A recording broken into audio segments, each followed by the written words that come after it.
आपल्यासोबत बोलण्यासाठी मनसेचे मुंबई शहराध्यक्ष संदीप देशपांडे आहेत। सर, जी पहिलीपासून शिकवण्याबाबत हिंदी सक्ती विरोधात तुम्ही विरोध करत आहात आणि त्याच संदर्भात आता मनसेकडून ऑनलाईन मोहीम राबवण्यात येते, नेमकी ती मोहीम काय आहे? बघा, असं आहे की आपल्याला माहीत असेल तर ज्या वेळेला आडमार्गाने ही हिंदी भाषेची सक्ती करण्याचा प्रयत्न जेव्हा सरकारने केला तेव्हा महाराष्ट्र नवनिर्माण सेना हा महाराष्ट्रातला एकमेव पक्ष आहे की ज्यांनी सुरुवातीपासून या गोष्टीला विरोध केला। आणि मग जेव्हा सरकार या विरोधाला न जुमानता तो जशा पद्धतीचा जो GR आणला की आडमार्गाने सक्ती करूया, वाटतं त्यालाही विरोध केला। रस्त्यावर उतरूनही आम्ही विरोध केला। आपल्याला माहीत असेल तर सर्व पालकांनी त्याला प्रचंड प्रतिसाद दिला। जी सह्यांची मोहीम आम्ही राबवली त्याला प्रतिसाद दिला। विविध ठिकाणी आमच्या कार्यकर्त्यांनी होर्डिंग्स लावले होते, त्याला लोकांचा उत्स्फूर्त प्रतिसाद होता। आणि त्याचाच पुढचा टप्पा म्हणून ही ऑनलाईन एक गुगल फॉर्म आम्ही तयार केला आहे।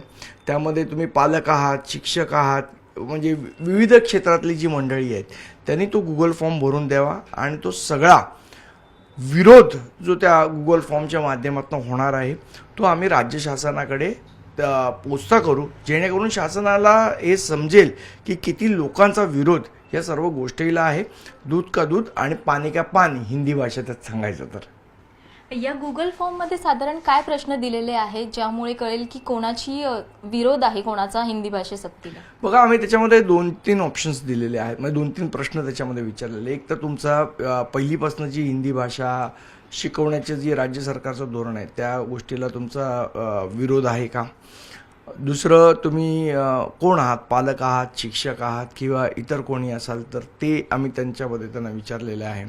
आणि राज्य सरकारच्या भूमिकेबद्दल त्यांचं सविस्तर म्हणणं मांडण्यासाठी सुद्धा आम्ही त्याच्यामध्ये जागा ठेवलेली आहे। आता शरद पवारांसोबत अजित पवार देखील म्हणतायत की हिंदी सक्तीला विरोध त्या दोघांनी देखील केलेला आहे।